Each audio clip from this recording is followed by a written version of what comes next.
All right, and welcome to our Energy TV episode. I'm so thrilled and happy and pleased to have with us awesome, amazing transformational coach Lena Meyer with us today, who's going to be talking about the Great Reset and using upheaval as an opportunity for spiritual growth. So if you are watching this live right now through YouTube, go ahead and you can comment in the chat and the comments. And if there's any questions that you have along the way, we will be checking that to make sure that we get those answered at the end. So let's just jump right in with, first off, how did you even get started in the transformational life coaching arena? What had you inspired to go there? Let's go start there. Yeah, so, that question I could probably answer for an hour, but for the sake of time, I'll do the short version. Do it in one bottom line. Okay. It was such a windy, twisty path that when I first started on the path, I didn't know that's what was happening. This was many, many years ago, and I just knew I was at a point in my life where I felt stuck. I felt frustrated. I felt like I had done all the things that I thought I was supposed to do in order to create this happy, fulfilling life, but it just wasn't panning out. Looked good on. Why wasn't it? Was it not cool because it was empty still, or like another reason? It wasn't quite empty, but there was this gnawing sense that there was something more. Okay. And this is after your financial, so everybody, we know each other. Both of us started from a financial planning background, right? Yes, that's right. We both did. And yeah. So I was a financial advisor at the time. And it was the industry takes it out of you. No, just kidding.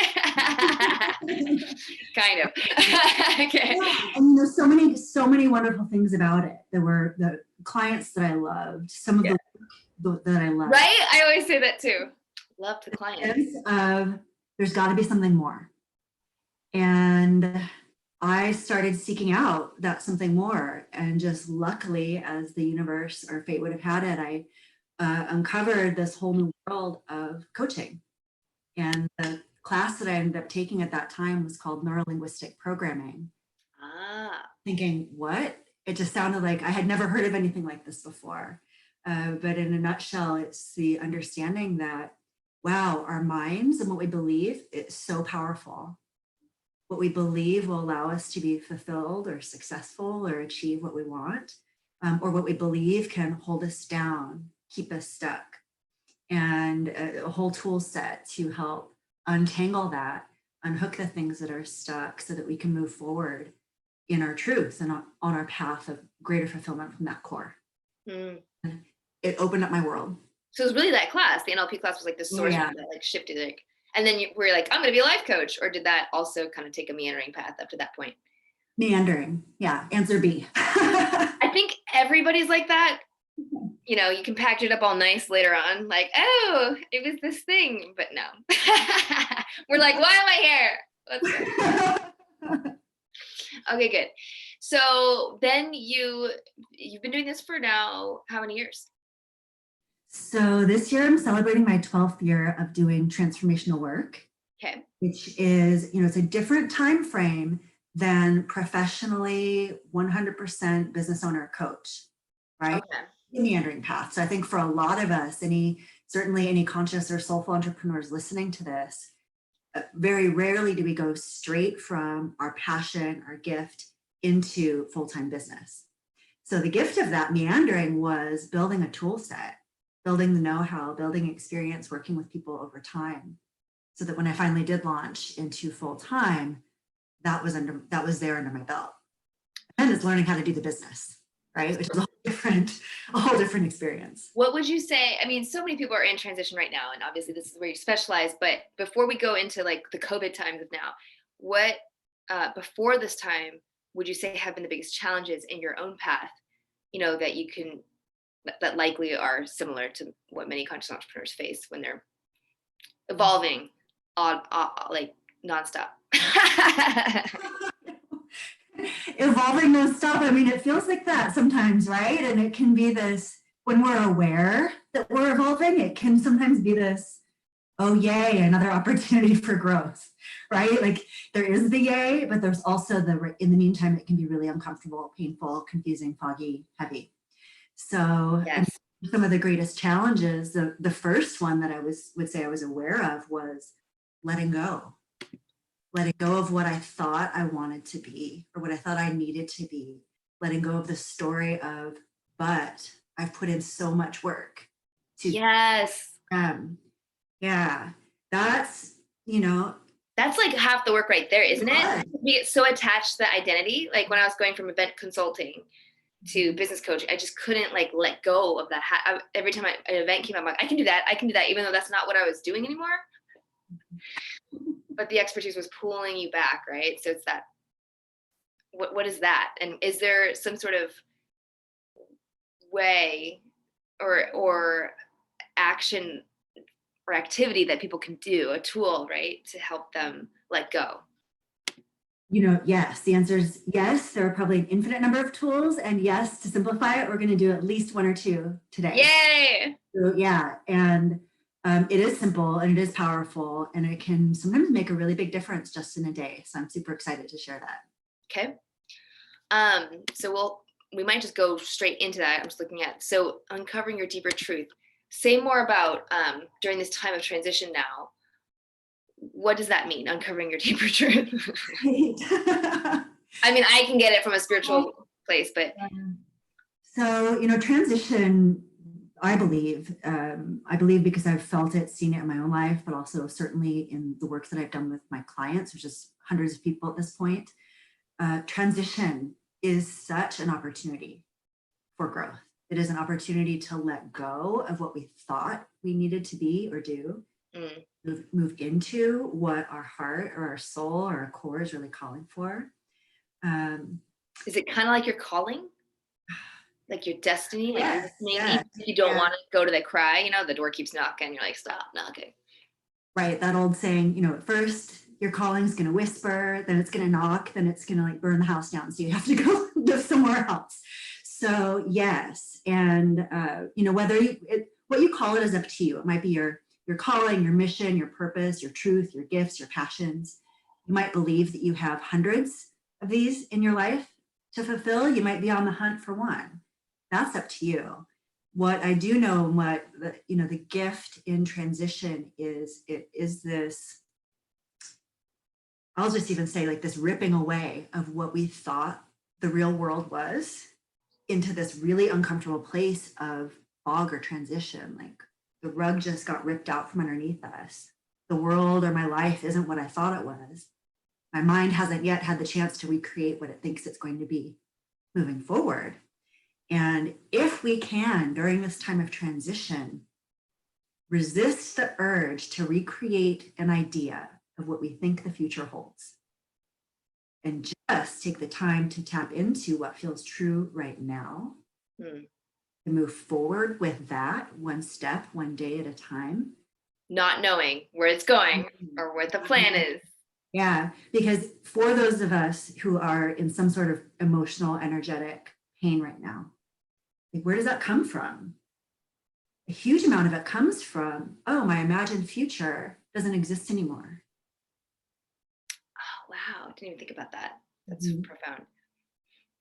And so, yeah, go ahead and create a new imagined future if you want. But if that's the thing that's causing all this pain right now, what if you just slowly released the temptation to do that? You don't need to release it perfectly. The mind, it can't not create some sort of imagined future. Like the mind is just going to create ideas of what. This is distinct from like a vision, or it could be one and the same as vision. Mm-hmm. So like when my TEDx talk is like, it's not happening, right, to 6,000 people, and now it's going to be on Zoom. That would be an imagined future I wanted, right? That was in line with my vision. That's like not happening now. Pain, right? Yeah. Versus you're saying what, let go, or just what? I know. So it can be so disorienting. Wait. I can't create an imagined future anymore. Then what? So it's a little bit of it's just sitting in that. What would it be like if I didn't? If I didn't? If I didn't create. I guess it's disappointment, right? Yeah. But you're saying don't even bother creating a new future. It might not be that simple. Like, I don't know if it's don't bother. It's practice or play in the idea of or the experience of not creating one. And then testing out for you what that feels like. So like being present. Being present. Yeah. Oh, more present. Man, is it always that simple? Yeah, sometimes. I know, right? I'm like, oh. So walk us through, right? We're primed. What would be an easy way to let go, or that tool you're talking about, or even this, like creating a new future, whatever? Yes. So most of us, I would say a lot of us are pretty familiar with being able to use our minds. Yes. Our minds to imagine the future, using our minds to talk to ourselves about past things that have happened. We get lost in our minds, the loops. So one way to practice this new opening, when the mind doesn't really have a clear picture of what comes next, is say, hey, what if I tap into a different place to get information about what's important to me in life or within myself? And that space, really, I would suggest, is deeper down. If you kind of imagine nestling down into more of that core space or heart space. And so a tool that we can practice today is a really simple kind of guided experience, guided meditation of sorts to help you just begin to practice this. Let's do it. Yeah, let's do it. Okay. So for anyone who's never met me before, worked with me before, or even if you had, something that I believe to be true and is very true for me is, as I guide you through this, only do what feels good for you. If for any reason it doesn't, adjust it or don't, and just kind of hang out. But for everyone who's ready to go along, here we go. And I'm going to join you in this. So what we would do is just begin by closing our eyes, if that feels good for you. I know it does for me. And we're going to invite in the breath. So maybe just beginning to draw in a nice big deep breath into the lungs and the belly. You could allow those exhales to begin releasing with ease, and you might even begin to draw in with the breath your intention of just connecting into your greatest truth in whatever way is going to serve you today. With each exhale, maybe beginning to allow the body or allow the self to really nestle down in this moment, in this seat, maybe even beginning to drop your center of gravity down more into that core space. You can even place the hands on that core space. And so maybe a hand over the heart space and a hand over the stomach space. Having the hands there can bring awareness that we are dropping down into this area. It lets the body know. You can even begin to draw a few deep breaths into this space. So all of this just begins to allow us to drop down, drop our center of gravity down. So just this as an exercise can be one thing you can do to get more into that core of who you are. This next one, I'll invite you to just begin noticing the response that you get from this space to a question. You might get a feeling or words or images. And the question is, what's important to you now?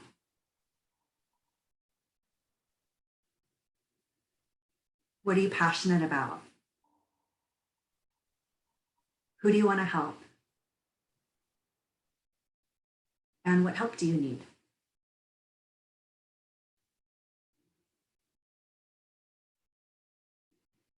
Now, during a full exercise, I might ask those questions more slowly and give you space. But we're going to go ahead and come back together now as a group.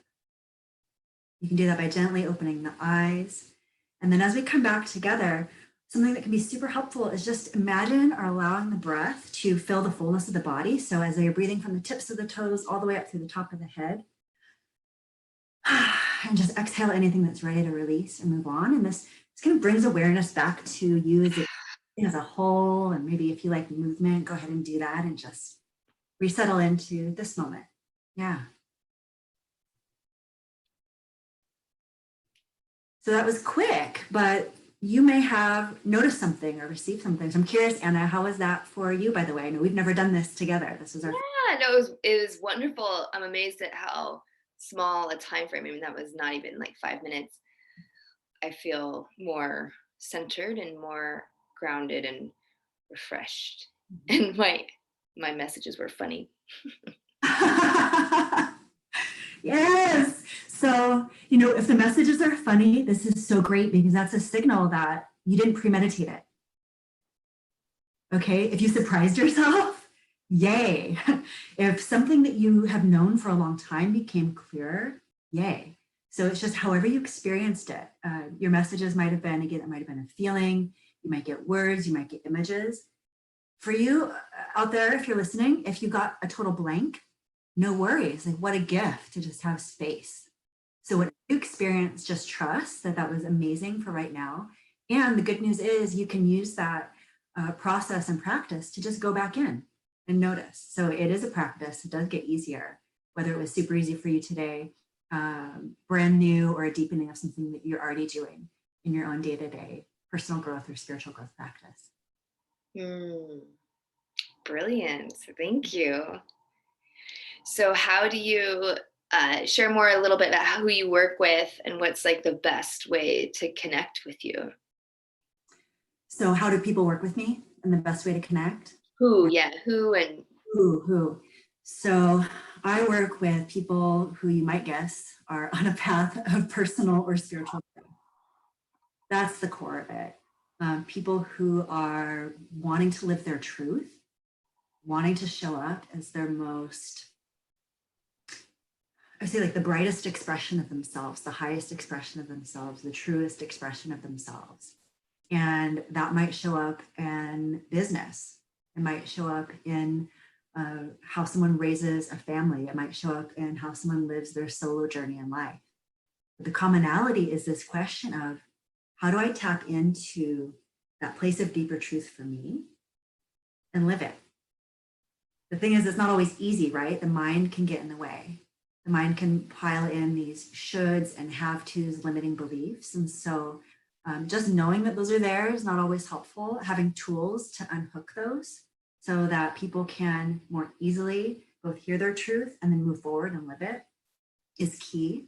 And so those are the people that I work with, people who are on that path or want to be on that path, are tired of doing it alone. And the best way for them to reach me is to simply reach out. I'm available. They can find me on my website, gratitude6.com. Perfect. We'll put that below as well.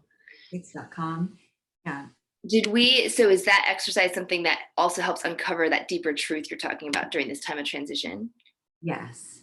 To connect some of those dots, by the way, why were we even using that tool is rather than recreate this image of the future from the mind, right now is an opportunity to really connect into that heart and soul or core space and uncover what's important to me right now. What are my passions right now? Who do I care about now? What would serve me now?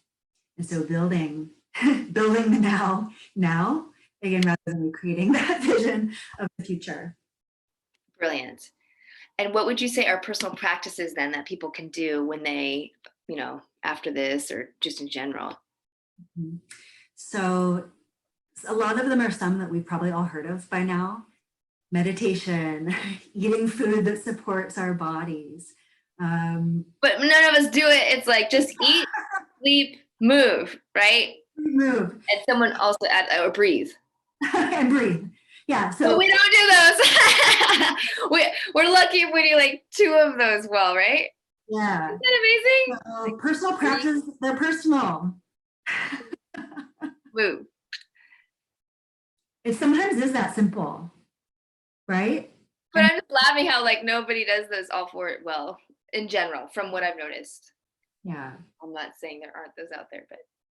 And I'll say this, right now for a lot of people is very different than 3 months ago.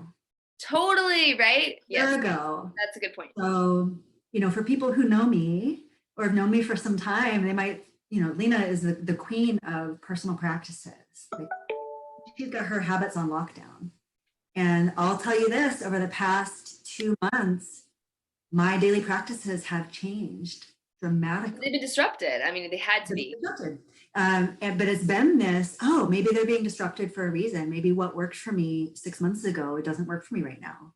And so it's this, what works for me today? What would serve me today? Do you know what's been really striking to me is because I had a bunch of outside things like massage, chiropractic care, like all these yoga, energy workshops. Like I had it all structured so I was always replenished, and now all it stripped and went virtual, different. I was like, this ain't working, and it was still the awareness that it's something outside myself I'm depending on, even though it's good that I've created, right? I thought that was really strange. So you have to. What are some ways that you said to use this time as a catalyst for positive action? Like, is there any last thoughts on, this is like the time, right? The opportunity. I'll say at least 2 things about that. One, yes, it is the time, it is the opportunity. And to release any fear or urgency about you have to do it right, or you have to do it now. Or now, okay? Because your right thing is going to be different than someone else's right thing. So this is where that inquiry, getting quiet and present with yourself, asking those questions, what would serve me now? What am I passionate about? What are my next steps? And then doing it, then doing the thing that you hear, okay? It might be doing it on your own. You might have all the tools you need. It might be reaching out for help from a coach, from a friend, from whatever that need is. So the key is doing it, taking that next step, using this as an opportunity for forward momentum in the direction of what feels like your truth. You don't need to do it in a single leap, but that might be your path as well. So it's like, take that next step. It might be. That's what they say. Yeah. you might do something amazing, big and new in a week. Yeah. Take you a year to do the thing that you're hearing inside. Right. Just about take action, take a step in the direction of what you're hearing, feeling called to. It's really, really great. Thank you so much. We should definitely put those questions like, who am I here to serve? What's my passion? Those are great inquiries that can guide you step by step. And what I'm really taking away just from this conversation is quit like trying to figure it out or know where things are going, and just practice really surrendering to the moment and going step by step and being present to asking yourself within what now, and trusting it'll all work out. And it's such a balancing act, right? Because I'm just like, sometimes it's just, you have to plan a little bit, right, to be intentional while being that spontaneous surrendering self. Like if you just sit there and law of attraction, like that doesn't work either, right? You have to take some actions. That's why I like how you said but you have to do it, not just listen, right? Yeah. And again, I so appreciate that, because I'm certainly not saying never, ever, ever plan again or never create a vision.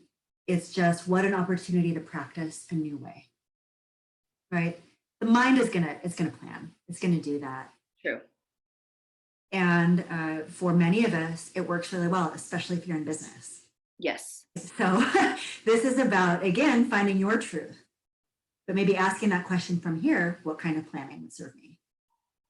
Okay, very good. I have one final question here because it just came up again. So just in closing, this should have been my first question, but that's fine. What are the biggest patterns or trends that you've seen with the conversations happening now in this space, and especially in a life coaching space? Like there's probably a collective pattern, and then maybe the individual conversations you're having, and then speaking to that collective, what would be your words of wisdom or final messages? Wow. So here's something that I'm super aware of, that I experience my world through a certain filter of my world and my experience. So what I see might be very different than what is happening even in all of Seattle or all of the country or all of the world. However, I'm so deeply inspired because what I do see is collaboration. I see people trying new things that they were afraid to try before, because now all of a sudden they have something bigger to be afraid of, right? So doing live YouTube videos is nothing compared to, right? So it's using fear to your advantage. Nice. That's true. I see people, the masks are coming off of what we thought we literally needed. and figuratively. Right. While other masks are going on, other masks are coming off. And so there's this, willingness to go for it from a lot of people. For those who are maybe in a place of still figuring it out, I still see a greater reaching out for help and a greater reaching out to support others. And so during this great time of unknown, I am such a deep optimist and so deeply inspired by what I do see, that that is creating already a profound shift. And forefront of that, great. If it's already well in process, great. But for anyone who has not seen that yet, I would say just start looking for it. If you could use a bit of optimism, you're welcome to borrow mine. And just start looking for it. Just start noticing what is out there that's shifting and what can I do to help, or what kind of help do I need? Beautifully, brilliantly said from our own Lena Meyer. Thank you so, so much. This was very delightful. I think we could talk for a while. So be sure to check out gratitude6.com, which we'll put that link below, as well as some of the things that we've talked about today. And yes, share the love and share this episode far and wide. And Lena, thank you so much for being on our call today. Yes, thank you, Anna. So wonderful to connect with you. Awesome.